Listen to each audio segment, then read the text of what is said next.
మార్పు మంచికేనా? ఇండస్ట్రీలో సినిమాలకి టెక్నీషియన్స్ మారడం చాలా కామన్.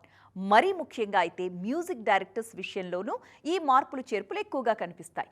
తాజాగా ఇప్పుడు ఇదే జరుగుతోంది మన టాలీవుడ్లో. పేరున్న పెద్ద సినిమాలకి వరుసగా సంగీత దర్శకుల పేర్లు మారిపోతున్నాయి. తాజాగా మరో సినిమాకి ఇలాగే జరిగింది. ఇంతకీ ఏంటి చేంజెస్? Let's watch.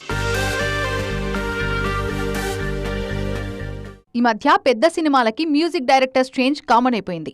సినిమా మొదలైనప్పుడు ఒకరితో, ఆ తర్వాత మరొకరితో పూర్తవుతున్నాయి. ఆ మధ్య పవన్ కళ్యాణ్ ఉస్తాద్ భగత్ సింగ్ సినిమాకి పాటల వరకు దేవిశ్రీ ప్రసాద్ కంపోజ్ చేస్తే ఆర్ఆర్ వర్క్ అంతా తమన్ చూసుకున్నారు. పుష్ప 2 విషయంలో కూడా ఇదే జరిగింది. చిరంజీవి విశ్వంభరకు కూడా మ్యూజిక్ డైరెక్టర్ మార్పులు తప్పలేదు. ఈ సినిమాకు కీరవాణి పాటల వరకు పనిచేస్తే బ్యాక్గ్రౌండ్ స్కోర్ వర్క్ అయితే మిరాయ్ ఫేమ్ హరిగౌర చూసుకుంటున్నారని తెలుస్తోంది. వారణాసితో కీరవాణి బిజీగా ఉండటంతో విశ్వంభర ఆర్ఆర్ బాధ్యతలు గౌరహరికిచ్చారు. అనిల్ రావిపూడి కూడా భీమ్స్ ని కాదని వెంకీ, కళ్యాణ్ రామ్ మల్టీ స్టారర్ కి జీవి ప్రకాష్ వైపు వెళ్తున్నారు. విజయ్ దేవరకొండ, రవికిరణ్ కోలా కాంబోలో వస్తున్నటువంటి రౌడీ జనార్దన్కి ముందు మలయాళ మ్యూజిక్ డైరెక్టర్ క్రిస్టోని తీసుకున్నారు. టీజర్ కి ఆయనే స్కోర్ చేశారు. ఇప్పుడు ఆయన స్థానంలో విశాల్ మిశ్రా వచ్చారు. అలాగే వెంకీ, త్రివిక్రమ్, ఆదర్శ కుటుంబంకి ముందు హర్షవర్ధన్ రామేశ్వర్ని తీసుకొని తమన్తో రీప్లేస్ చేశారు. ఇప్పుడు మరి ఈ మార్పులు మంచికేనా కాదా అనేది వేచి చూడాల్సిందే.